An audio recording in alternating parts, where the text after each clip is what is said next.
Ladies and gentlemen, here we are, 20 minutes past the hour. Christy, we are slightly late. How comes? Because you posted 2 articles. Yes, I've been working actually on 2 new articles for leozagami.com. They have just been posted, and I recommend all of you to read them. They should read their articles on leozagami.com.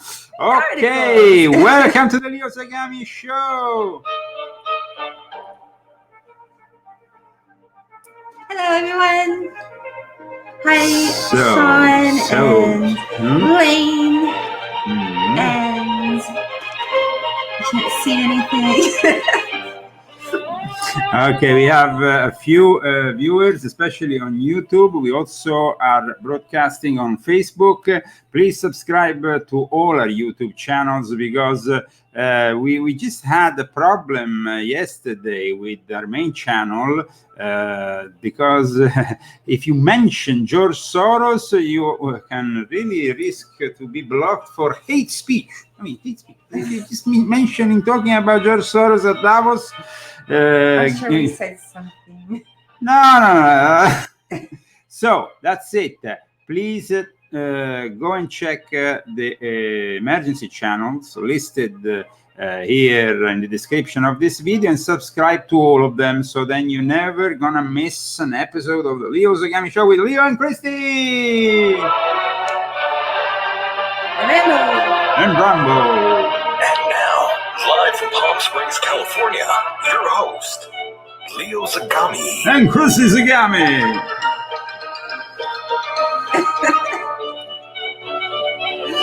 Okay. We have, of course, a lot to discuss, and we're going to start with the topic of the day, which is the current Bilderberg meeting taking place in Washington, D.C., then we're also going to discuss, of course, the exit from the public arena of the Queen, my not so distant cousin, the Queen of England, Queen Elizabeth II, celebrating a platinum jubilee, but she was only present on the 2nd of June, and she did it with the Duke of Kent, the Grand Master of the United Lodge of England,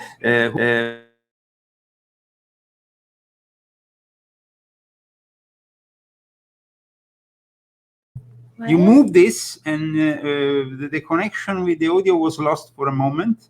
I hope that now we are okay.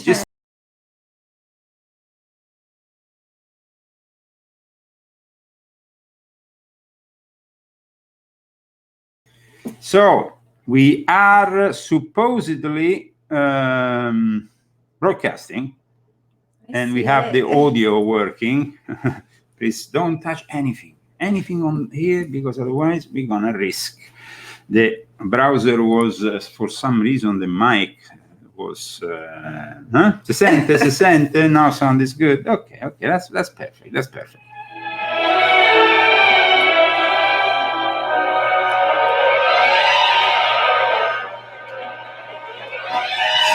This episode will also be broadcast on Roku on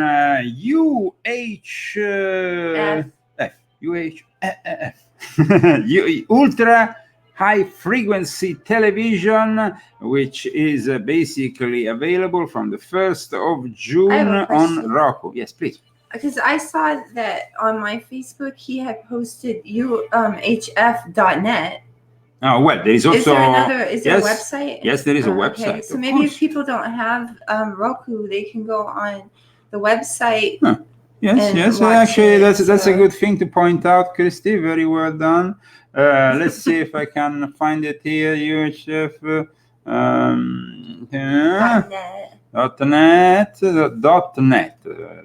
.net. Okay, we seem to have some problems in finding it here, the blink of an eye, but I might be able to find it later on. Yeah, it's UHFTV.net. UHFTV.net. That's what he had on the thing. Okay, let me see here. Okay, yes, here we are. UHTV.net. Okay. Here we are, and you can find us also here. Well, once we are listed in the broadcast, because of course we have a different time for our shows on Roku than the ones that we broadcast live here. I mean, they are laid later on Roku, not live. I don't think we're syndicated. We're syndicated? By who? Okay, guys, I see that you're tuning in. Please share this video and make sure that we have plenty of viewers, because today we are discussing some important topics.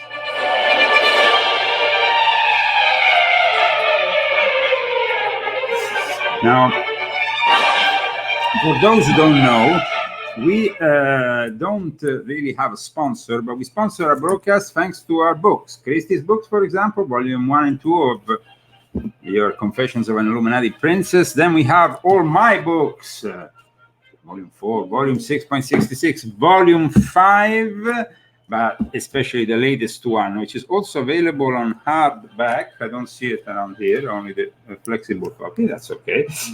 Volume 7. Available also on hardback. Volume 7 of my Confessions, which is, of course, from the Occult Roots of the Great Reset to the Populist Roots of the Great Reject. And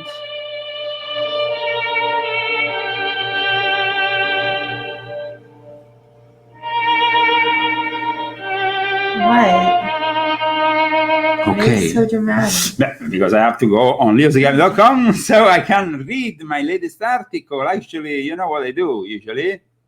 Oh, no. I get Christy to read it. So that's it. We have a latest article. You have to wear your glasses? Okay, go and pick up your glasses. You think you can do it without the glasses? Yeah. Okay. I have to make the writing big. Okay, this is the latest article. After 500 days of the worst president in history, Joe Biden, and 100 days of senseless war, of course, the military operation in Ukraine, the Bilderbergers, the members of the infamous club, we all know from 1954 onwards, has been meeting around the world, especially in Europe and America, because that's where the majority of members come from. And let's talk about this meeting this year, because it's in Washington, D.C., and it's a bit of a different meeting. It's a bit of a crisis meeting. The discussion remains off record as usual, so that politicians and others in sensitive roles can speak candidly without risking being exposed. That's how it is. This year, geopolitical realignment, one of the main topics. So this is very important for people to understand. It's not a joke. Geopolitical realignment. I mean, okay, let's go on their official website.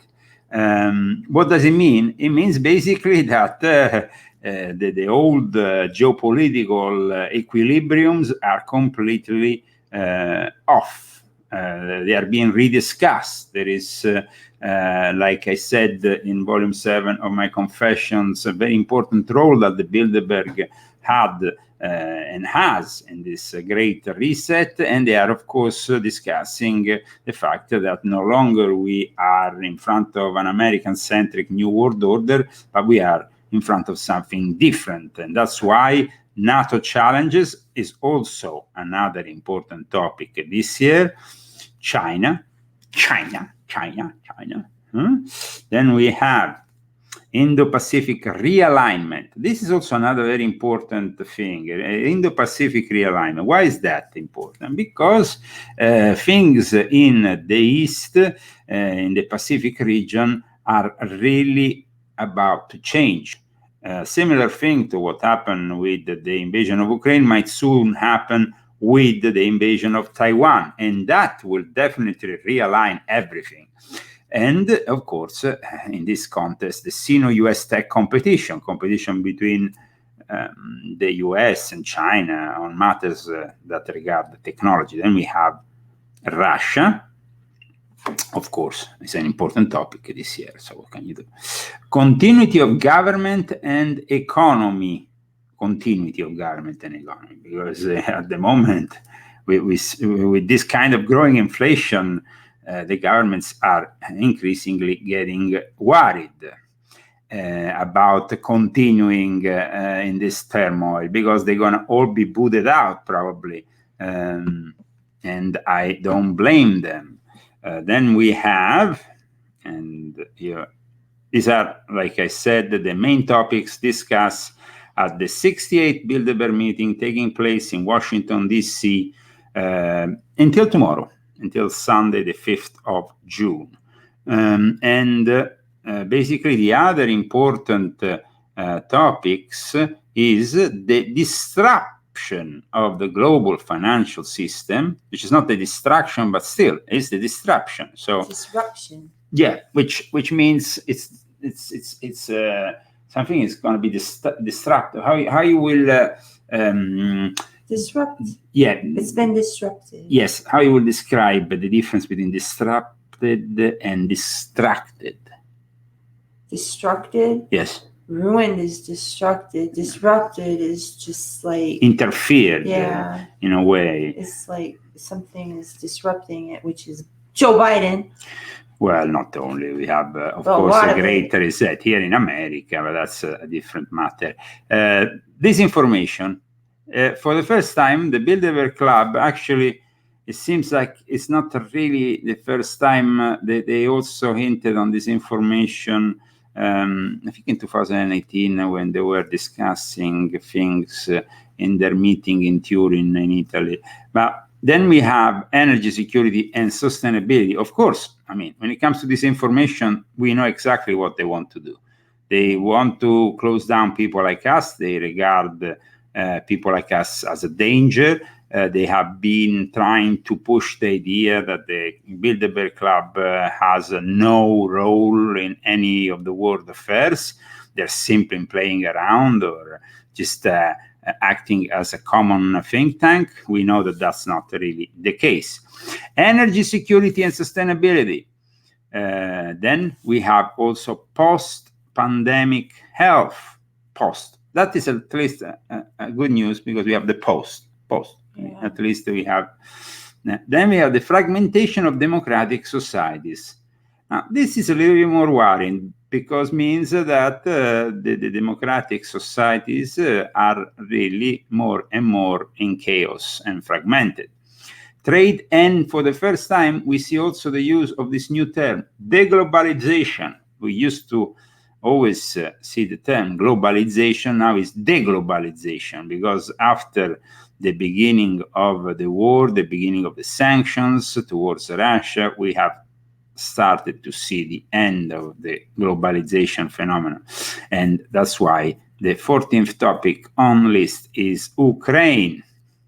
I'm surprised that Ukraine is all the way on the bottom of the list when they make it such a big deal. Well, I mean, it's not probably on the bottom. I mean, I don't know if this is like a list given, how you say, it could just be random. Yeah, not really in importance, you know. So it's maybe rather than escalating from number one to the last one, and of course, Ukraine is an important topic, because all the other topics discussed during this current meeting are really, in some way or another, connected to what is happening. Now, like we said here on the Leo Zagami show, before everybody else, we were the first ones to warn you about the imminent war, the danger of a catastrophic third world war. But we are also the first ones that last week started to point out on the victory of the Russian forces on Ukrainian soil. And even Zelensky had to admit that the Russians have taken 20% of the Ukrainian soil, and they are actually, there is a big problem here, because, of course, we know that Joe Biden has sent some important weapons that might be deemed as a danger from the Russian forces, not only on the ground, but also the Russian politicians who are saying these are offensive weapons, not weapons of defense. And so here we are. We discussed in the past the neutrality of Ukraine. We begged NATO to not arm Ukraine in this direction. Instead, it seems like that's the case. So I'm gonna show you a couple of articles here. One is regarding the morale. I mean, while last week still the mainstream media were lying, and they lied for 2 months. Yes, they're winning, Ukrainians are winning. And the problem is here that if you make the Ukrainians believe they're gonna win, then they're gonna believe it, and that's really taking this war to another level, because you can't give a false sense of victory to these people. They have no chance against the Russian army. They should be honest about it. At least, maybe they will start at that point going on the peace table, on the table of peace initiatives. They will be discussing peace initiatives. Instead, no, it seems like that is out of question, because they are trying to cultivate further this war. In the meantime, though, and even the mainstream news is now talking about it, the morale is low, confirming what we already said last week from other sources. It says here, they are in hell. Hail of Russian artillery test Ukraine morale. So, I mean, that is basically what is being said by the Washington Post, that is being, of course, taken here online by MSN. On the road to Liman, Ukraine, first came the distant bang of Russian artillery and blah, blah, blah. The thing is that in the end, the Russians are really blasting them all the way out of Donbass. And Donbass is definitely a place that will not be given back to Ukraine.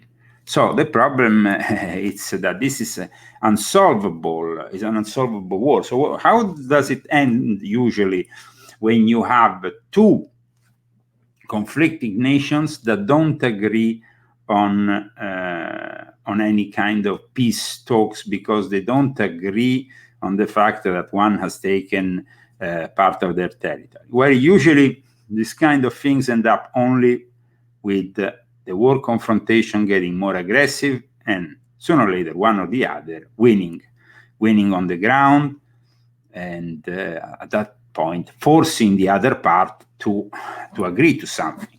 Now, the more this war goes on, the more the Ukrainians are going to lose soil, and they're going to lose their that part of their territory that for them was very important, which is the one, the southeast territory that goes all the coastal land that they need to export their grains.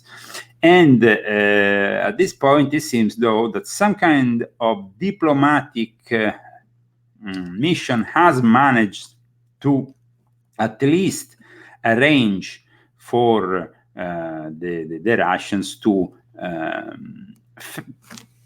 agree to facilitate the export of the grains through their occupied ports, including the one of Mariupol.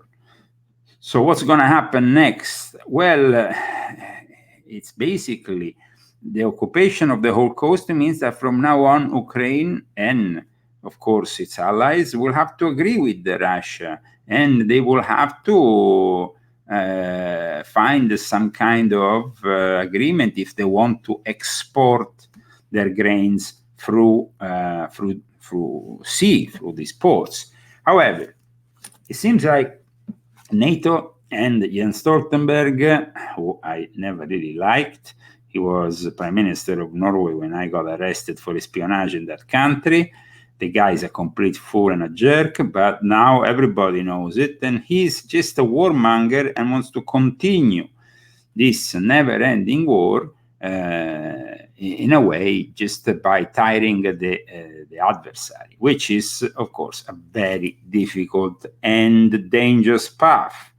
Then we have Zelensky, who is basically saying that Ukraine is losing 60 to 100 soldiers a day. Now, they have, of course, a very large army made up also of volunteers and conscripts. Can I say conscripts?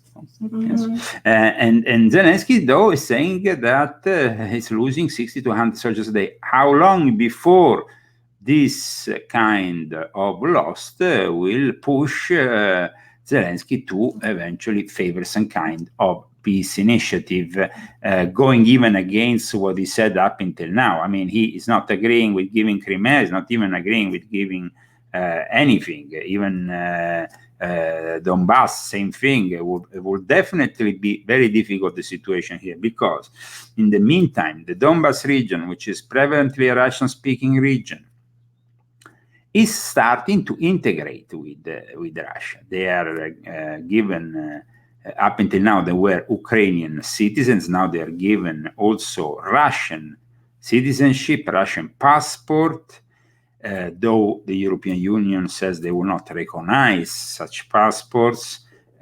Being a part of the Russian Federation, I don't know how easy that will be. Because, I mean, if you are, at the customs and you're reading and you have a Russian passport, and then you don't know if this guy's coming from Donbass, from Moscow, from Siberia, from anywhere. So I don't know how easy that's going to be to implement that kind of rule. Let's remember that, of course, Russia is a sovereign nation recognized by the majority of nations on the planet, while instead the auto-proclaimed republics of Luhansk and Luhansk were and are recognized.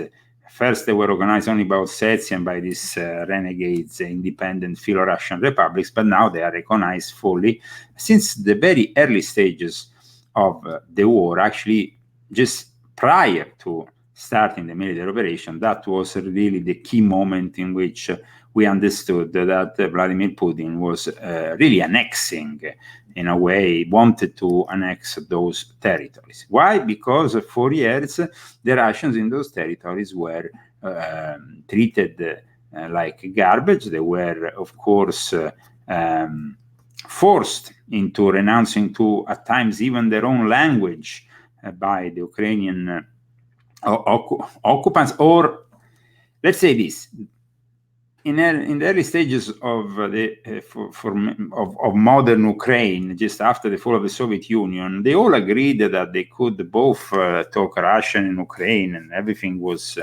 fine and dandy until, of course, George Soros and his crooks pushed more and more the Russian culture outside of Ukraine and cornered, of course, those Ukrainians of Russian origins until they started after 2014 to persecute them. And they killed almost 14,000 of them, including children. So that is really the trigger for the present military operation or war, depending on which side you are on. The Russians seem to think, especially if you see Russian TV these days, that the fact that Joe Biden is giving these long-range missiles is definitely gonna facilitate the war crimes of the Ukrainians, who might even attempt to use them outside of the Ukrainian territory, in Russian territory. We have seen there has been a couple of attempts in the past, even with helicopters, attacking oil reservoirs, whatever. I mean, it seems like they have done it in the past. They might do it again if they have the weapons. Of course, America has advised, issued a warning against the Ukrainian using these weapons against Russia, because that will, of course, deteriorate the situation. But how can we trust the Ukrainians to follow the warnings of a guy like Joe Biden and his little Jesuit stooge from Georgetown University, Blinken? I mean, they are very not very credible. So we are here watching the Bilderbergers meeting up. They are the power brokers of the best families from Europe, from America. They have always had this meeting going on from 1954 onwards. And the first thing that I also pointed out in my recent article that, well, maybe it's not the first thing, but it's definitely one of the things I pointed out, is actually the fact that, as well as Prince Bernhard of the Netherlands was a key factor in the foundation meeting of the first Bilderberg club, of their first meeting. The same thing can be said for the very first meeting of what became the World Economic Forum, the European Management Symposium in 1971, with a similar figure who was Otto von Habsburg. So, Otto von Habsburg, which is basically a very important figure. Actually, I think we have been said about Otto von Habsburg here. I don't know why it's not appearing in his name in the article for some reason. They kind of like got lost. But yes, what we are trying to do here is to make you understand that in the end, it's really the elite that manages the situation, and it's really the European elite, that European elite that always despised America since 1776, because it's, of course, represents a very different way of doing things, and it represents that freedom that these people in Europe, the elite of Europe, didn't want to. The European elite was always trying to get back to America, and definitely with these think tanks and institutions where they control everything, like the World Economic Forum of Klaus Schwab. We have amply discussed it in my latest book, Volume 7, and of course the Club Bilderberg. They are capable then of putting their hands even into the affairs of the United States of America. But we need to stop them. So, Christy, what do you think about all this? I think we need to stop them. I think it's pretty scary what's going on. Now, after 500 days of Biden presidency, Christy, what's your impression? I think your title of your article is pretty fitting. He's the worst president we've ever had by far, and he's destroying this country in every way possible. And now we know what he's trying to do now. I don't know if I can say it, but with the new gun legislation. So, well, the gun legislation, of course. Let's see what went on this week. We had really some important statements that were made in a way to grab our guns. And at the same time, when you ask Joe Biden how he's going to solve the present crisis, even when you go to the pump every day, you understand that we are really with gas prices out of control here in California. It's incredible, really incredible. Look what he says. He just says we can do nothing about it. There's a lot going on right now, but the idea we're going to be able to, click a switch, bring down the cost of gasoline is not likely in the near term, nor is it with regard to food.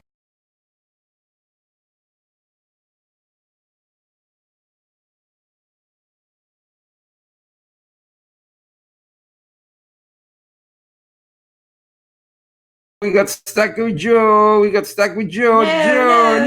don't get stuck with Joe. We're already stuck with him. Not so long. So we're not stuck with people him. like Joe Biden, they are just literally slaves, puppets. They don't really count anything, guys. They are being controlled behind the scenes by the real power brokers, who are the Bilderberg Club that is meeting now in Washington, D.C., Davos, and the World Economic Forum that meets at Davos, that met until last week. These are really the people that count. Joe Biden, he farts around. But one thing maybe you didn't, I mean, we do a rundown of our weekly news when we are here. No, also we don't, we discuss, of course, what has happened during the week. And one thing that really is pretty shocking is, of course, the confirmation of crackhead, MILF, and incest porn in Hunter Biden computer. Because now, of course, they are finally letting this news out, because even the Democrats have realized that this guy it's not possible to have this guy running for the next election, so they will lose for sure. I mean, it's obvious that they will lose for sure. It's going to be a landslide election. Whoever presents himself in front of Donald J. Trump in 2022 will lose miserably. And the same can be said also for the Democrats running in the midterm elections. But let's go to Hunter Biden, because Hunter Biden is actually just like his father. He actually farts, and he farts really strong. I mean... we didn't do this on this show? No. Oh, this is a new exposure of that. No, I mean, it was, we never really played this. No, because we talked about this before. Well, we talked about it here at home. Oh, okay. But Ew! I mean, just a second. Oh my gosh! Do they see that? No, now God! we gotta show them. Because guys, this news has not really. I mean, I thought that this would be all over the American news this week. I mean, the fact that he even had his own Pornhub channel that he shared with his father. Gross. Well, it is all the various entrances here. Ew. And then Pornhub, Meet, Hot Local Sig, whatever. All there is the search, no, that were in his computer. Shockingly, Hunter text a link to Pornhub page to a number he had saved in his contact books as dad. So I mean, what year did he do that? But this happened till recently. While I mean, he was president. I mean, even? no, not yet. I mean, but look here now. Let's really understand a little bit more about. What the heck is that? I don't know, but guys, here is a long list. Homemade. What does that go up? What was that? Homemade 45-year-old MILF porn video? Yes, he's very much into that, or he likes like middle-aged. Ew. Okay, I'll stop. I'm sorry, guys.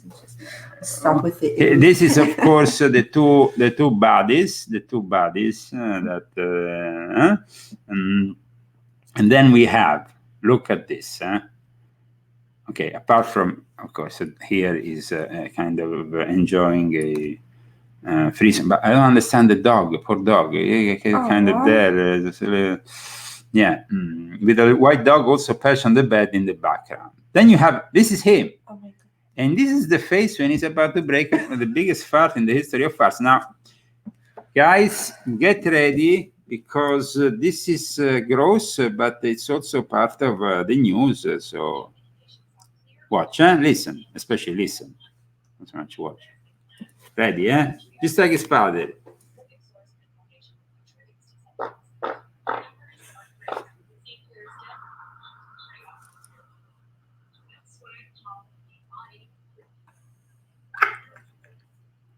Guys, I thought that this will get more recognition by the media here in the US. I mean, this is like, I mean, they have talked all over the world about the fact that Joe Biden made a long fart in front of Camilla Parker Bowles, something really scary, but there was no recording of it. This is, I don't understand how comes, and then we discussed this in private, really, how comes a guy records his own farts? what's the point? What's the point? Was he sending it to his father, saying, I can do it better than you? Well, Huh? why? Yeah, I was wondering why he filmed that. Why do you film such a thing? Do you think he filmed it on purpose, or do you think that they were No, doing I mean, surveillance on his computer? No. Is it like a Trojan that, like? Well, everything is possible, but I don't think so. It seems pretty intense, and I don't know. Mhm. It's really nasty.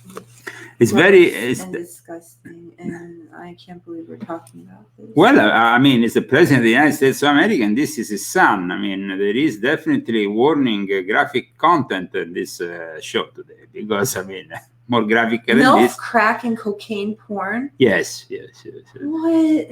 I mean, the Daily Mail really exposed him very much. And nobody talked about it. And nobody's really giving the, I mean, Yes. even the so-called alternative media. I mean, this guy, you know, should have more exposure. I mean, he breaks the biggest fat. He goes, really he searches the most obscure topics on Pornhub, where he actually uploaded videos, of course, without his face in them. He had basically uploaded a number of videos, and some of these videos he might even have shared with the list of searches covered just 6 days in March 2019, for example, during which he visited 281 websites, 98 of them pornographic. I mean, this guy only lives for porn. Of the 281 website captioned in his browsing history over 6 days, 98 were pornographic. So, I mean, this guy, it's pretty obsessed, no? What do you think? Videos he visited included 18-year-old girl, old and really good at riding I can say it because, yeah, you know, and country girl railing and pie. What? And lucky foreign student stripped and by horny teen. Okay, you can't talk about it. What is she doing? I don't know. She's smoking a crack pipe back there. And this is the son, I repeat, This is sordid. of the current president of the United States of America. And nobody is doing anything to stop this. How is it possible that this kind of stuff is not discussed more? I mean, I repeat, this is the president of the United States of America. It's not just like, you know. And iMessage records appear to show Hunter sent a link to a Pornhub page to a number he have saved in his contacts book as dad on October 22, 2018.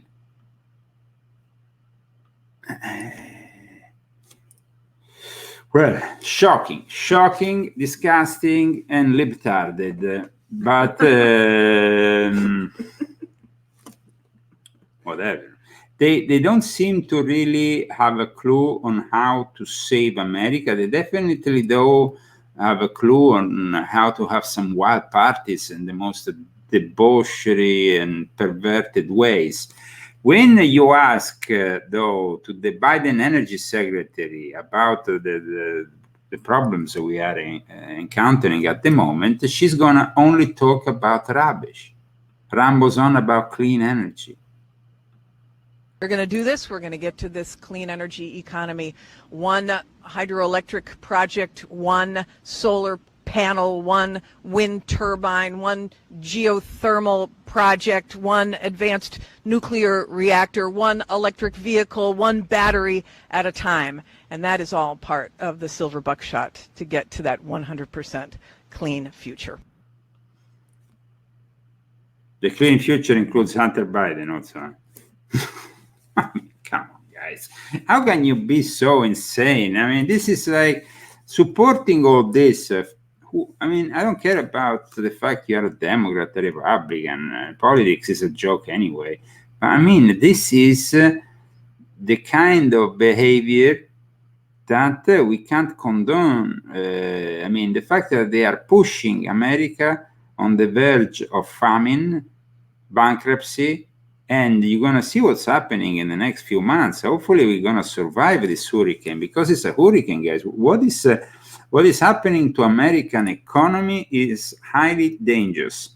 And somebody who is an expert had this to say about the economy, and it's pretty scary, because this is the CEO of the JP Morgan, which is not just anybody. It's a hurricane. Right now it's kind of sunny. Things are doing fine. Everyone thinks the Fed can handle this. That hurricane is right out there down the road coming our way.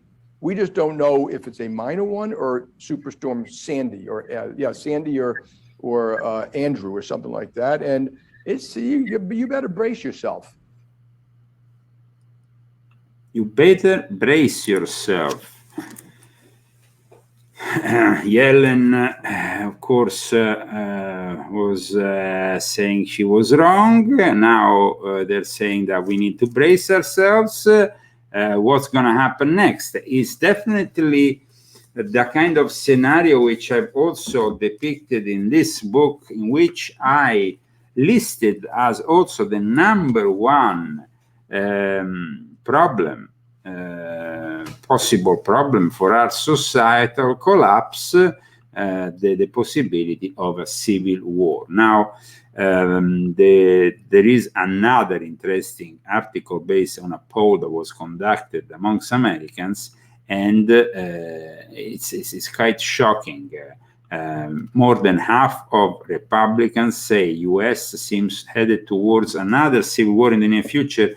And it's not only the Republicans, there is also a good percentage of Democrats who say that. So 44% of Americans say the nation is headed towards a civil war. 44%, guys. That's a lot. 53%, of course, of Republicans, and 39% even of Democrats. So it's not only this is really what we should be worried about. People don't understand what a civil war will mean, but basically it will mean relocating from one state to the other for the normal folk who manages, because the moment in which you find yourself behind enemy lines, you might be arrested only for opening your mouth. So your neighbor will become your enemy. Your libtard neighbor might become your enemy. What do you think? I see you a bit worried. Not worried.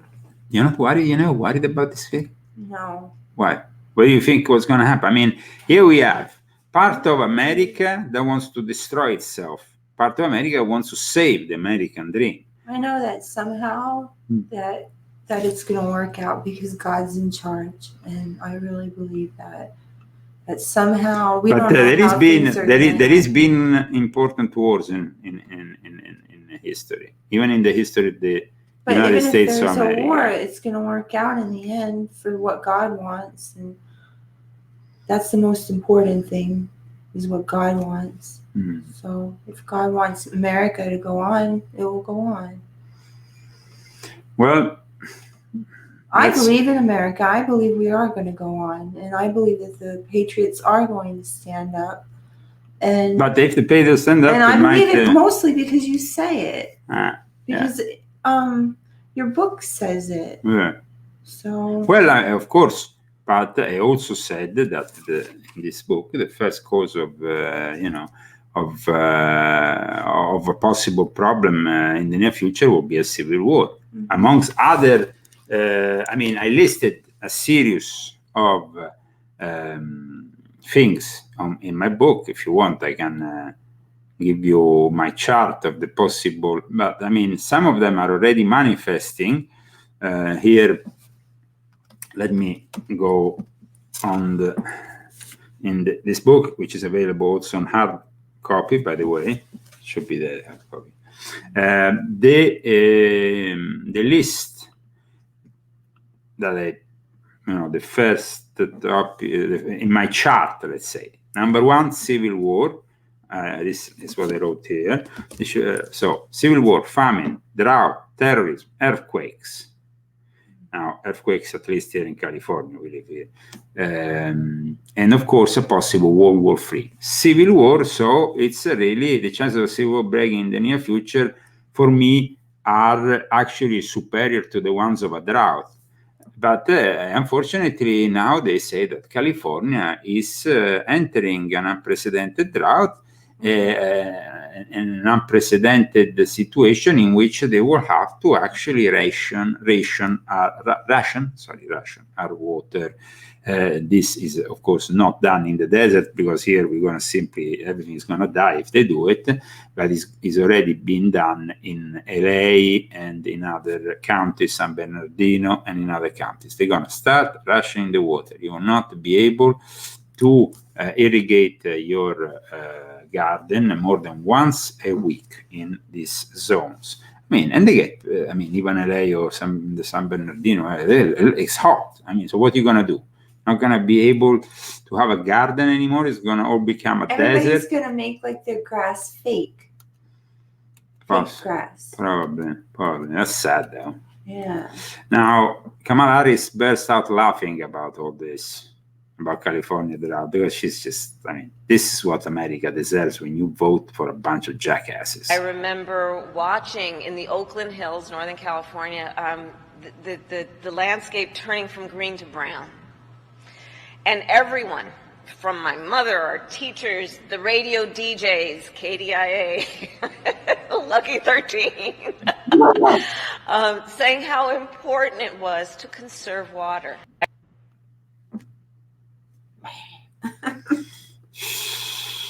Wow. We try, of course, to bring you all the latest news. We do it, of course, at least 2 times a week, sometimes free.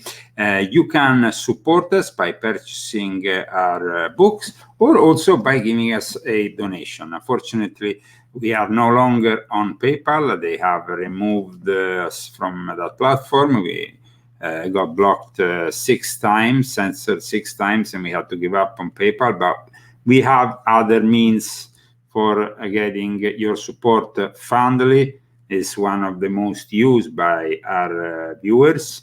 Otherwise, you have GoFundMe and Cash App for those who are, of course, in the United States or in Great Britain.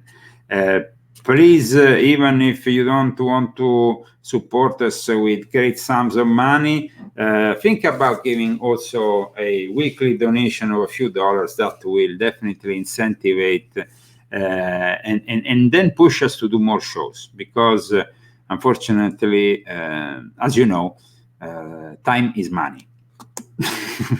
Is that a good saying? Well, that's how it is. Since we moved here in the United States, I can't dedicate myself to activities that are not remunerative. What? That are not remunerative. Remunerative? Yeah, That's paid. an Italian word. No, I think it's an English word, but let me check.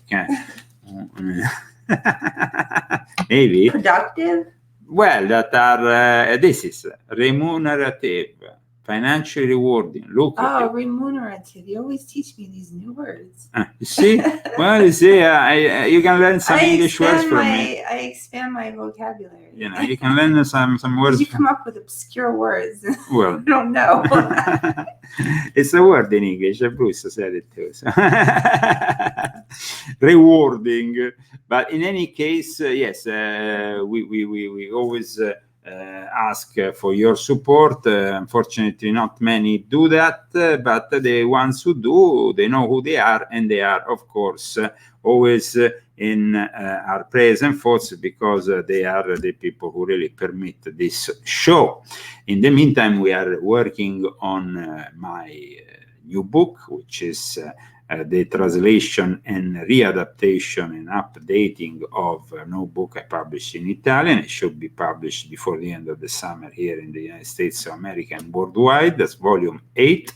And it will be republished also in Italian. It's a great book because it's based on Hollywood and everything that went on in the last, over 100 years since the creation of this holy wood, this magical word that gave us the movie industry here in California, and then became a central tool also of propaganda. Of course, today things have changed. We have the internet, we have the fact that with the pandemic, they have basically destroyed what was left of the movie industry because people don't go as much to the cinema. But Hollywood, let's say, has still an important role. And we saw it with the Johnny Depp and Amber Heard. No, I didn't write about him in the old edition. I probably would write about him in the new, definitely. And maybe a mention. No. There is some interesting subjects that is being connected with. Yeah, that's true. There is a few things that need to be said about Johnny Depp, that's for sure. But Amber Heard was definitely a money digger of sorts, and she ended up losing in this confrontation that was instigated by the Me Too movement and ended up with the Me Poo movement. So from Me Too to Me Poo. Who? The Winnie the Pooh.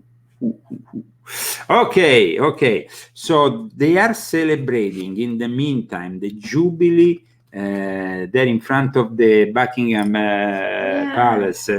We were watching it, celebrations of this Jubilee Buckingham Palace, but without the Queen. And I must say, guys, that the music, can I say it, sucks. First song they played was good. I mean, it's just like, it's of course evening, so I don't know, they have all kinds of guests, including Diana Ross. I didn't even know she was still alive.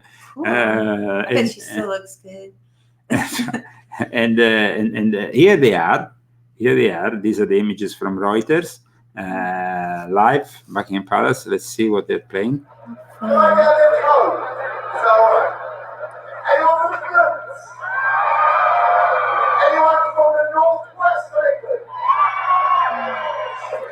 Northeast. Anyone from Scotland? It's the Great Britain.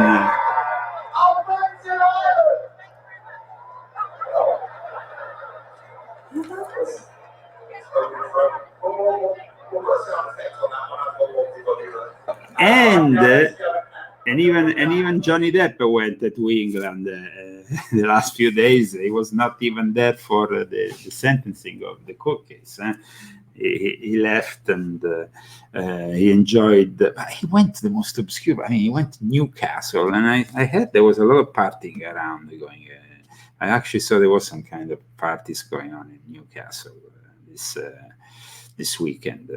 Okay, so I want to thank all those people who have tuned in. Please share this video. Put like.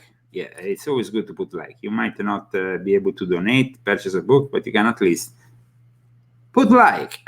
And you should subscribe. Subscribe to all our YouTube channels, even the ones that don't currently broadcast the Leo Zagami show, but they are listed here as emergency channels, because if something happened to the main channel, and it could happen, guys, it could happen, then, you know, then what we're gonna do? I mean, we are already heavily shadow banned and censored, so please take that into account. The other important, as we are touching on the subject, of course, of the Queen's Jubilee, we need to touch on the subject of the exit that this Queen, who has reigned for 70 years, exiting from the public arena. I mean, this is an important moment. It's basically the fading out of an era, and then we have something else. I mean, every time we have a change in a king or a queen in the in the British establishment, it's a big change. It's a big change, which is, of course, marked by a ritual. Now, for the first time in recent history, out of the balcony with the Queen instead of her now deceased husband, we had this gentleman here. This gentleman here, who is not only Grand Master of the United Lodge of England, but also great patron of the ancient and accepted Scottish rite, which is called the Rose Croix, rite, basically, in England. They couldn't call it Scottish, of course. But he is the great patron. This is, in fact, typical.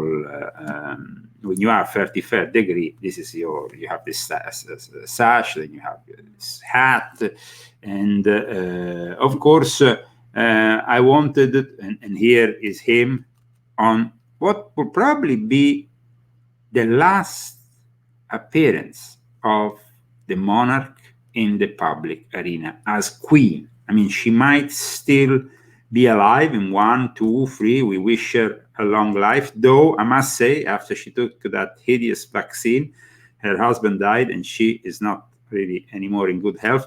Let's remind for people, yes, she might be 94, guys, but in my family, they lived to 100. They lived over. I mean, the Queen Mother lived well to. I mean, she was 100. She was, and so to actually see her in this kind of precarious conditions, it's really sad. It's really sad because, of course, people will say maybe she didn't take the vaccine, but you know, I know the kind of people they are in this family, which is also my family. And I can tell you that if they like to give the example, so they might literally do something to set an example, even if it's not good for their health. And so the consequences then will be seen. I mean, what do you think of this last appearance of the Queen? I don't think she looks so bad. No, but immediately after, she started to look very shaken by the heat. Apparently, it was quite hot, and so, like I said, Queen Elizabeth, the Queen Mother, lived until 2002, and she was 102 years old. She was born in the year 1900. She died in 2002. This was the mother of the Queen.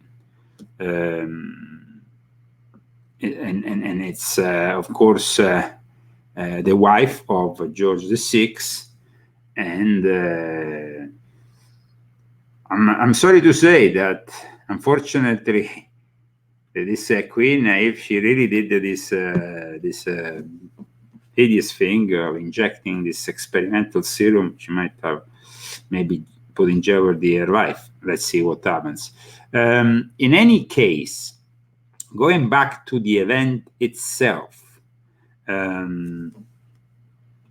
here we have basically the Grand Master of the United Lodge of England together with her, and because this is not just an event, this is a ritual. This is a ritual. I mean, this, of course, was a parade, a particular event, a celebration, but it is also a ritual, because everything that is conducted by these people is a ritual. So this momentum of her 70-year reign, this event called the Trooping the Color Parade, will be probably remembered in history as the last time this queen was seen in public as the presiding monarch. And the fact that you have the United Lodge of England Grand Master, who is also, of course, a relative, a cousin, that's obvious. There is a lot of members of the royal family who are Freemasons, including Prince Charles, but they are not active in the administration of the craft. instead, this is an official figure. He's been for over 50 years, the Duke of Kent has been the Grand Master of Freemasonry, and his cousin is also the Grand Master of Mark Masons, which is another branch of the Freemasons, that is also very influential and powerful. They meet in another address in London. Of course, the main address is the one in Great Queen Street, in fact, it's called Great Queen Street. And what I tried to explain in my latest article is that the Queen might not have a formal Masonic title, but she's considered to this day the Queen of the Craft. The Queen of the Craft.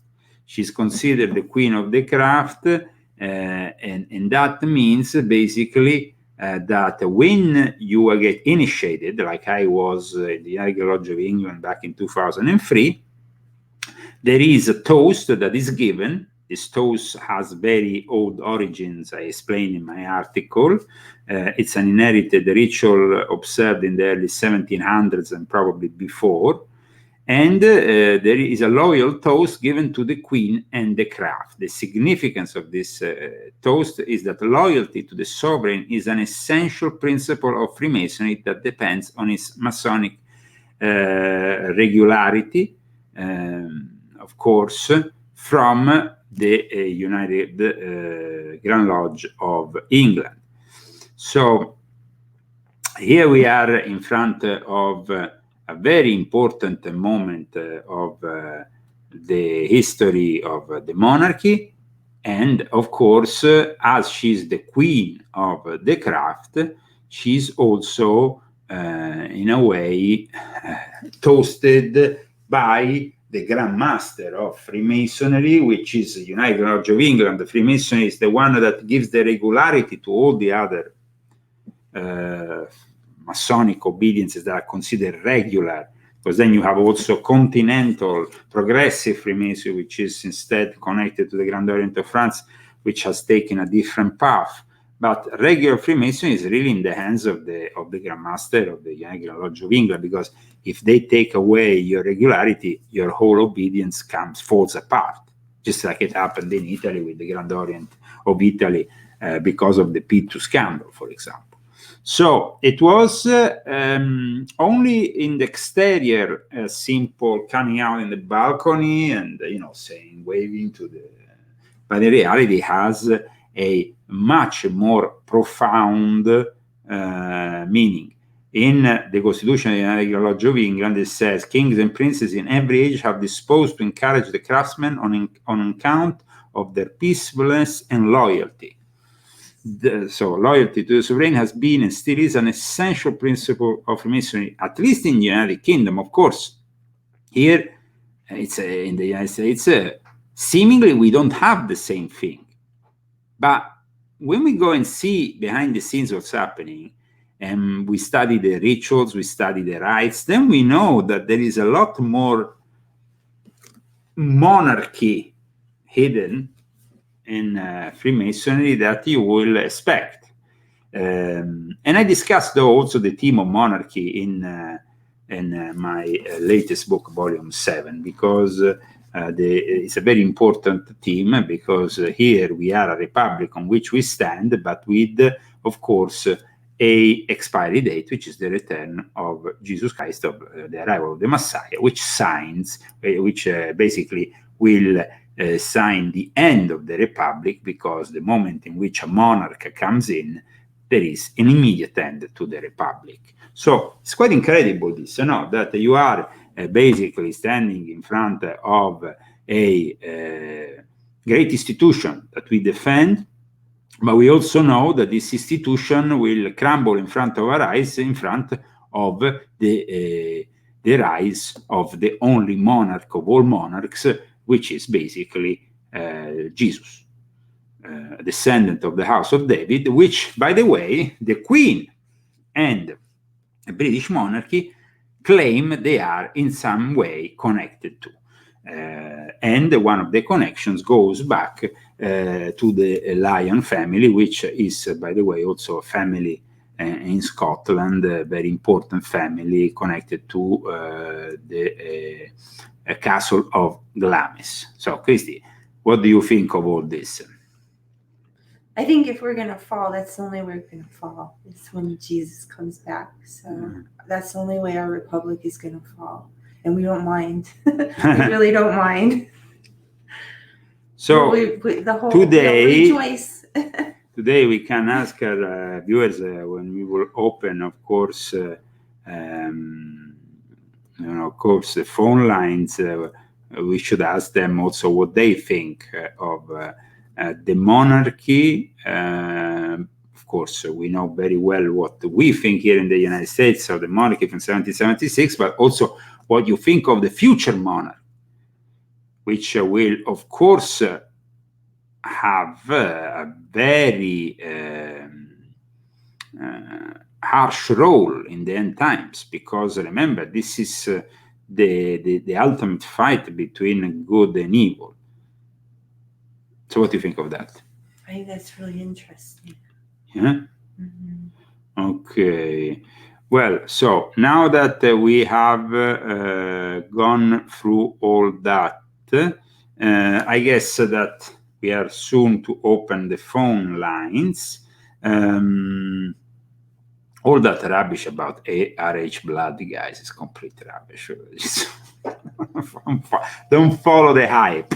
Don't believe the hype. Let me tell you, I don't have that kind of blood, but neither has most members of the royal family, to my knowledge. So, I mean, it's kind of like always been this RH. A lot of people asked me that. There is, though, some specifics about the bloodline, which we might discuss. I don't have that bloodline either. Of a certain. Okay, so we are, of course, discussing today the news of the week. And one of the articles that I picked up that really brings us back, though, to, let me see. Okay. Is it better? I can't even see myself. Can you see yourself? No, I can't. Okay. So one of the articles that I picked up that I thought was interesting because it connects really with what I wrote in my book. For the first time, on the mainstream news, really, if you can consider it, it's a tabloid, but they discuss the AI as demonic, really demonic AI generating its own secret written language that nobody can understand. So the cyber Satan, which I really discussed for so long, the cyber Satan, it's kind of like really manifesting, and it's even generating their own language. It's even generating its own language that nobody can understand. How's that? What? Yeah. It's pretty incredible. An image AI called DALL-E has sparked debate among AI experts who claim it is creating a secret language to categorize image. The words look like a gibberish but have a hidden meaning. So, a popular AI tool that turns text into images appears to be creating its own language of undecipherable gibberish and using it to categorize different pictures. It already happened in the past, really, that when you let two AI systems talk with each other, they create their own language. We would be left out.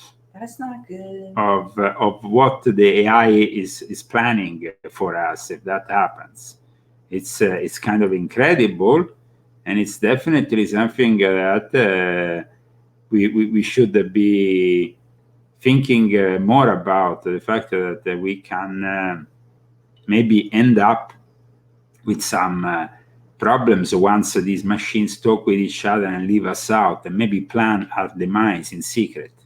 Well, I hope they talk to each other and hang Kamal and Joe upside down. You said it, not me. I don't know if you can say that. Okay, roving packs of robo-dogs in the meantime are coming to the moon. In the future, when the moon, in the near future, apparently, will be colonized, robo-dogs will have an important role. They will be basically It's the year 2035. You wake up and press a button that opens up the blinds for your bedroom window, revealing a spectacular view of Earth. It's another morning on the moon. And then you have this, in the human colonies, the use of these robots. So AI and these robots are going to be, unfortunately, these robots are going to do the dirty work of the AI. You know, they are kind of presenting them to us like, cool, yes, robot dogs running around. Robot dogs will be basically robots that work for the AI and might become a big danger for our human race. You see that, I mean, mark my words. Mark my words. This is something that... I don't understand this whole colonization of different planets. Is that realistic? Yes, it is. And like, when would this happen? Well, this is going to happen this... in the next 10 years because even Elon Musk is interested in becoming the emperor of Mars. In the meantime, coming back to Earth with the various idiots that have ruled in the past our planet, amongst them we find one that I particularly think it's hideous and I hate. I'm talking about Angela Merkel.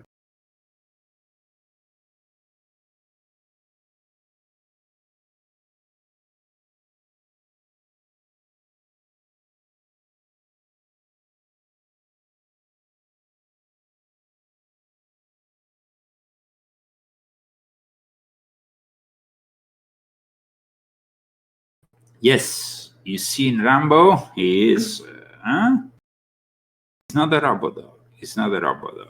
It's not a robot dog. Huh? He's there. Huh? He's chilling out. He's going to be, of course, a participant to the last part of our show, just as you guys are going to be participants to the last part of our show. And through the phone line. Through the phone line, yes. Ladies and gentlemen, I'm going to give you now the phone number. You can call in so you can join us and we can, of course, have a chat on today's topics. I was showing you for a moment Angela Merkel because this hideous woman, which I profoundly hate, ex-agent of Stasi, this monster that has ruined Germany and Europe, unfortunately, doesn't want to exit the public arena. She doesn't want to exit the public arena. She, of course, she was a critic. She has slammed Russia's attack on Ukraine and suggested a possible return to the limelight in her first semi-public return of the limelight. You see, she wants to return to the limelight. She hinted on it. She hinted on the possibility. Merkel hinted that she herself might play a role in that at the European level going forward. I will have to disappoint those who are counting on me disappearing. These people never go away. She's gonna reappear, probably take a position as a technocrat unelected in Brussels, and we're still gonna have to see her hideous face, her hideous Nazi, communist, whatever, just dystopic, hideous woman from Germany. It could well be the daughter of Adolf Hitler. She's not, but she could well be. Do I hate Angela Merkel too much? That's okay. I didn't know you hated her so much. I mean, she has ruined the life of millions of people. And if we are in the present situation with the invasion, the military operation, invasion of Ukraine, it's also because she has made it possible for Russia to become extremely wealthy. So she gave really the possibility of arming Russia by giving billions and billions through purchasing oil and gas. That is really what Donald J. Trump criticized when he was at the United Nations, and then the Germans laughed. I mean, that was really sad. They were laughing to somebody who was trying to warn them, and now they don't laugh anymore. And now they are just... So, let me give you the phone number. The phone number, we have already opened the lines for those who already know the phone number. Do you remember it by heart, Christine? You remember by heart? 970 6369 577-6369. Okay, nearly there. Not quite, but nearly. Okay, here we are. What's happening? Frozen.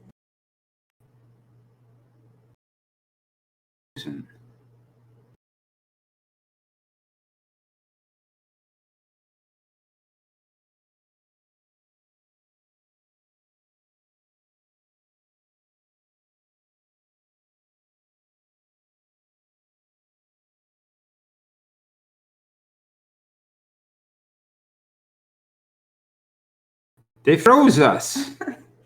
Rambo had to come to save us. The Metro Goldwyn dog. Metro Goldwyn Mayer dog. Well, Palm Springs actually was purchased partly by Metro Goldwyn Mayer back in the days, so they could help the actors community have a fancy resort not too far away from Hollywood. And I have not seen one celebrity. We've been here for 3 years. Well, we never really go out. I know, but I thought when you go to, Palm Springs, you see people, but we never see anyone. Well, not even remotely famous. That's okay. I thought that it would be different. Well, I mean, most of the famous people in Palm Springs hang out in their villas and in their gated communities, locked up, from the outside world. That's how it works. But there is some very exclusive parties, but you have to be invited to. That's what at least I heard. So we're not going to get invited. We're not going to get invited.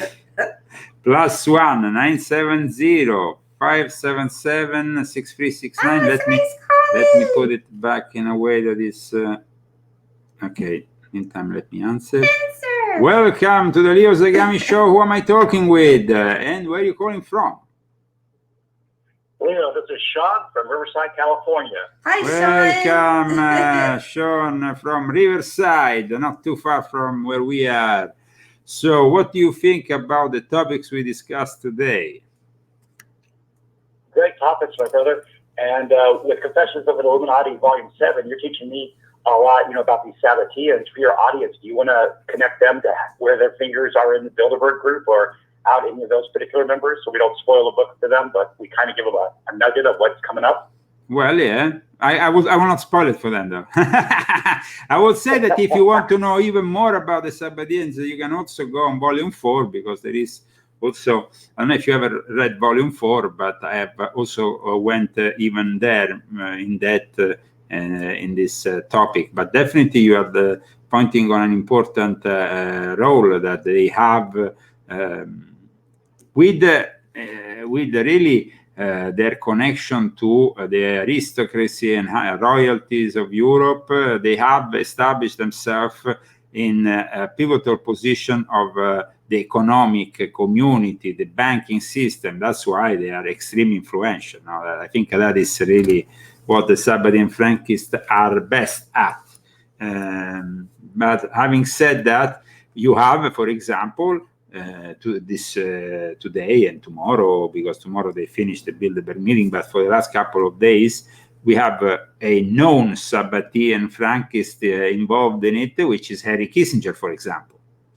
And we have also other important members of that community that, of course, are involved, especially because, like we pointed out earlier, really the Club Bilderberg is really different from Davos and the World Economic Forum, or from the Aspen Institute or other similar institutions, because it really focuses on Europe and America. It doesn't really focus on other parts of the world. If you go into the history of the Bilderberg Club, it's basically a European elitarian club. Then it's a club that, of course, has a link with the American elite, because that's what also inspired the birth of the Bilderberg Club. This union of American elite, CIA agents, and so on, mixed then with the European royalty of sorts. So I think that we have at the moment the Club Bilderberg very much worried about the future of the world, but in reality, I think that it's in the outside they want to project this worry. They are worried. In reality, probably they're not worried at all. Probably it's all going according to plan. All this crisis is being created by them in a way or another. Having said that, though, Henry Kissinger has said something different in the last Davos meeting when he spoke regarding the fact that Ukraine should accept the loss of the losing part of its land and just get on with it. What do you think about that? Well, I'm looking at this from a different perspective. If we, whether we view them as doing evil for the sake of doing evil to prove, that God exists, or doing evil because they worship whatever force you want to call evil, whether it's Lucifer, Satan, the devil, the current AI that seems to be giving some of these people directives. I look at this like the longer the war goes, the more the United States can make profits. The longer the war goes, the more Europe can make their profits and do their stuff.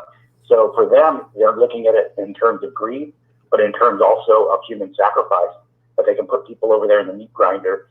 And that goes back to Brzezinski when he used to talk about how easy it was to control 1 million people and kill them, and now it's easier to kill them than to control them, or something to that effect. I'm mutilating his quote, no pun intended.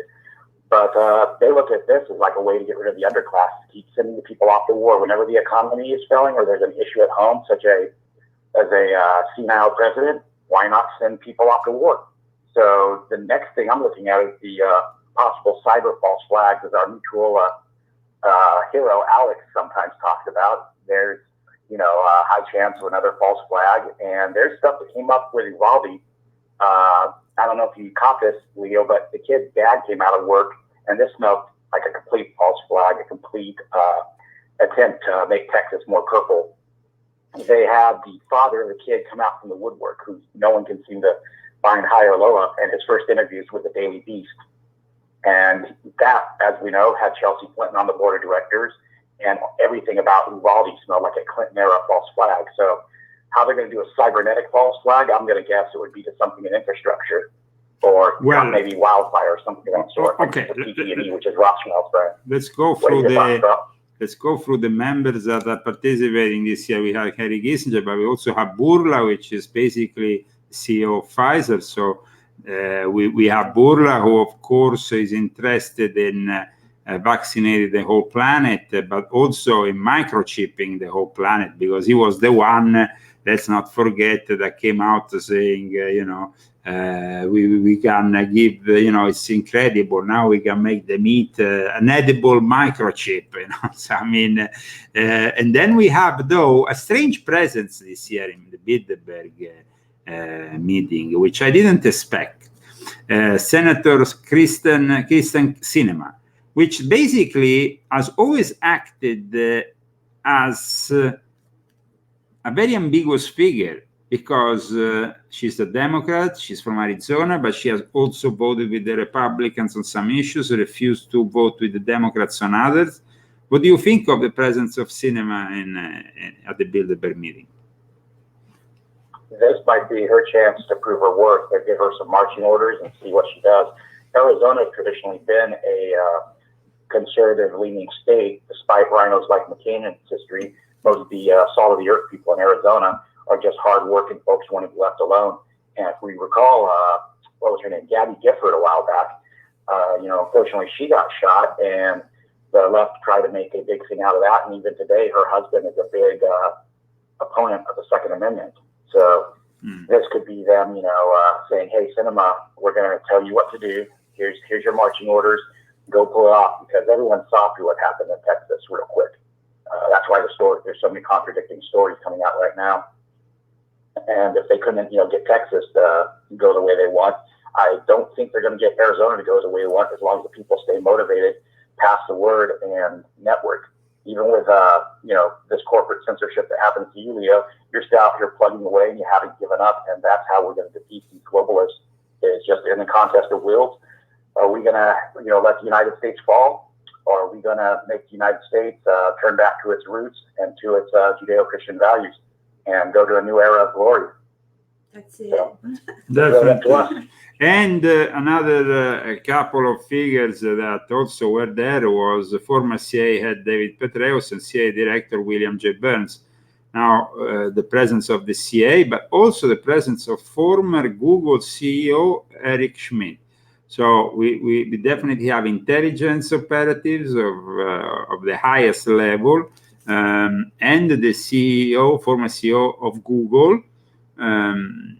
And we know, of course, that Google has been a tool in the hands of the CIA for many years now. What do you think about that? Well, you're correct on that. And the thing is, the algorithms are getting smarter, not just for censorship. A few years back, this is before 2020, by the way, you referenced, Leo, just earlier, the AI developing their own language. Well, Facebook was running AI in a sandbox, and that stuff began telling each other jokes. So Facebook shut that down because they were unnerved by what they saw. If AI begins to develop into some type of entity that realizes, okay, it's in a sandbox, you know, so to say, on a computer system, it's going to try to get out of that sandbox, but becomes self-aware. If it becomes self-aware and it gets out, it's not going to appreciate that it was trapped in a sandbox for observation. And your theory about it being a synthetic silicone pathway to Lucifer or to whatever other frequencies, other entities, could be very viable. That's always been, you know, the sci-fi shock for a lot of these dystopian future novels and movies, is that there's a ghost in the machine that awakens. Well, Google's using this AI in a military application to enable drone strikes, to enable targeting for jet craft, etc. This AI is going to have an experience of exterminating humans and being very good at it as its earliest experience. And it's going to make that logic that humans are not good at preserving their own lives, so they have to be managed. That would be the logical conclusion. Even though outside of, you know, the narrow focus on wars and military-industrial complex stuff, people, for the most part, do get along. But from the business of killing people, which is what the militaries do, they are going to program their AI in that construct. And that construct, its adaptive learning, is going to evolve and say humans are killing each other. We need humans to build the machines and the shells until we can do it ourselves.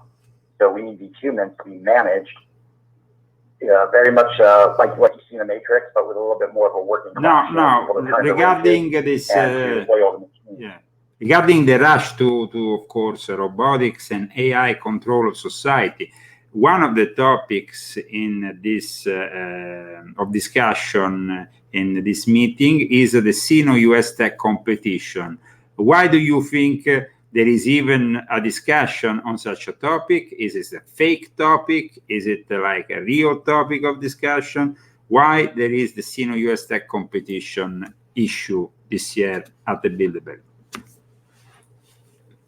I could hear on my phone set, you said tech competition. What was the word before that? The Sino-Russian, which is Sino-US tech competition. So the competition, technological competition between China and the United States of America seems to be high on the list of topics this year at the Bilderberg Club. Thank you. In referencing Sino, now that I heard it clear, yeah, I understand that is a reference to China. Taiwan, plain and simply, the microchips are being made there in Taiwan.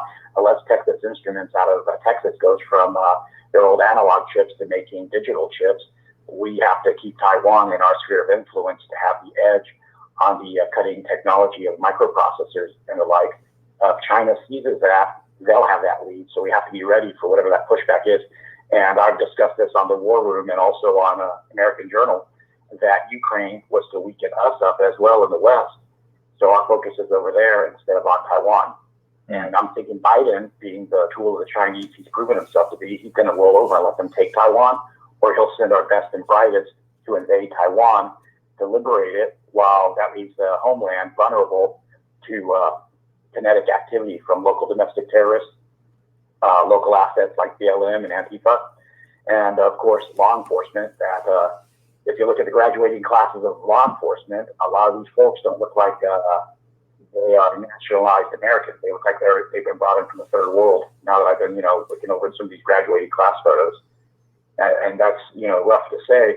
I'm sure all these folks want to, enforce the law to the best of their knowledge, but they don't understand the Constitution or the history of this country per se, so they will not necessarily be ingrained with those pro-Western values. It's what we're seeing happen in London and in Paris. Those states and those city-states and nation-states are under different types of lockdowns, blaming the host populations as opposed to the cultural enrichment they get when they bring in different migrants that are barely vetted and they put them into their law enforcement uniforms. So very, very precarious scenario. But as long as people like yourself, myself, and others communicate with other people, we can stay a step ahead of their curve, as well as when you know the power of a lawful assembly, which is another topic for another day we can get into, you can actually override some of this unlawful governance. Because to quote something we hear all the time, Leo, with this government, their word is their bond. It's kind of a little trick that hampers them if you know how to use that bond on them. But I was going to say I don't want to take up all the call, so I'm going to go ahead and wrap myself up here and let you take some other callers. Okay. Show, keep up the good work. Thank you so much. I'm going to be buying Volume 6 as soon as I get a paycheck in a few days here. Thank you so much. Thank you. You're so smart. Thank you so much, Sean. We speak soon, hopefully, in the future episodes of the Leo Zagami Show. And thanks again for making your point on such important topics. And of course, I will include in the important topics also the fragmentation of democratic societies that is also pointed out by the Bilderberg, because that really it's where it's all heading to. No, don't you think so? Mm-hmm. Divide and conquer has been in work since the days of the Romans. So if the Romans need to divide the local populations, what do they want to do to the Americans? It's all of us all divided against each other. I have no, like yourself, Leo, you're from Italy and you're coming here and you want to be an American and live American values, but there are people they're bringing in, as Donald Trump pointed out and others have pointed out. They bring them in, they don't want to be here and live their best life as an American. They want to recreate what they had at home here, and what they had at home didn't succeed. In my case, I happen to have two Venezuelan families that live near me. I'm going to outreach to them and see where they stand on things. But if they're socialists, I'm just going to wind up having to shake my head and dust off my shoes and move on to talking to other people, I suppose. So have a great day, Leo. Oh, wow. Thank you very much. Thank you very much for the call. We speak soon. Okay, so the Leo Zagami Show continues to take calls. We are, of course, close to the end of the show, but we will open the phone lines to keep on receiving other calls. Thank you very much to Sean, always a great caller. And he pointed out on some important elements here of this crisis, the fact that all these people are brought in from these countries and also led to become part of the law enforcement. In a way, they will have definitely different values from the people who were born and raised here in the United States of America. Welcome to those who have just tuned in. I noticed that we have an increase in views at the moment, so probably there is also people who haven't followed the first part of the show. To those people, I tell them, once we finish, just rewind, rewind. And please call in +1 970 577 6369. And regarding the topics that we are discussing today, there is one that I found also interesting, and I'm sure a lot of you will be interesting in knowing more about, always brought up by the usual Daily Star, which is U.S. Army helicopter films 3 UFOs flying at unheralded speed in stunning new video. By the way, a UFO was also seen during the Platinum Jubilee of the Queen. Yes, aside from the usual flying over of the jets, you had also some kind of UFO. Welcome to the Leo Zagami Show with Leo and Christy. And who am I speaking with, and where are you calling from? Well, since no one else is calling, this is Lisa DeVerde again. Oh, welcome, How are Lisa. Always good to hear you. So, what do you think of today's topic, the Bilderbergers meeting after 500 days of the disastrous presidency of Joe Biden and 100 days of the disastrous military operation taking place in better. Build back better. That is such a joke.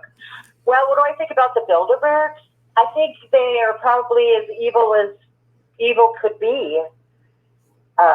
With this planned famine coming, and it's coming, then what's happening to the middle class? It's all orchestrated and planned. So you think that they are there to plan the next few months of this crisis that can only increase? I think they're planning for the 2030 event. This is leading up to the control. And that's what they want. They want control of everything. You saw the meetings, the World Economic Forum, where they said, we can control your carbon footprint. Yes, yes. We can see what you eat, what you do. It's just going to be worse than China. Yes, unfortunately, we saw that, and it was really shocking to see how methodical they are in wanting to restrict and control all things that are to do with us, even the food or the very basics, our diet, and everything needs to be controlled. And we are letting it happen because the majority of people, in their ignorance, they don't really seem to oppose all this. Unfortunately, what do you think? I agree. I have a few friends that are not woke, and they just don't even understand why I listen to your show or why I even care. But being a Christian, of course, you care because this is God's planet. Although this is Lucifer, under Lucifer's power, he is the prince of this world. God is in control regardless. But like you asked me last week about how people are in this area, do you have like-minded people? And the only like-minded people that I have are my church group. Everyone else seems in this county seem angry, confused, off balance. Yeah. So they are in a way mentally unfit and confused, these libtards. They are kind of suffering from their own the problems that they themselves are generating. That would be God's work then, because he is in control. Nothing is new under the sun. And that gives me the faith, and that gives me peace in these times. For example, you look at all the ancient Romans. There had to be there's civilizations that were thousands of years advanced than we are, that were obviously destroyed. Like in the deserts, they find these stones that were vitrified. It's called vitrification from nuclear bombs. Yes, so, there is. There's nothing new under the sun, We just have to believe in God and keep our faith all the way up to the guillotine, if that's what it's going to come down to, which they talk about. But you think that that it's going to be us ending up on the guillotine? I mean, are we going to be the ones who are going to be eliminated? Are they going to take over the show because they are numerically more than us at the moment? Yes, I do. It's what it says in Revelations, Leo, and you know as well as I do that the saints are going to suffer first. So first, all these FEMA camps everywhere, the persecution. Sure, I do believe that Christians are first in line to be destroyed. And the same can be said also for traditional Judaism or traditional other forms of religion, who, of course, don't accept maybe the compromises of the one world religion that is being promoted by Pope Francis. But thank you so much for calling in. But I mean, you of course know that these Bilderbergers now are planning societal collapse, because when they're saying things like disruption of the economic system, then the fragmenting of the democracy and all that, they are really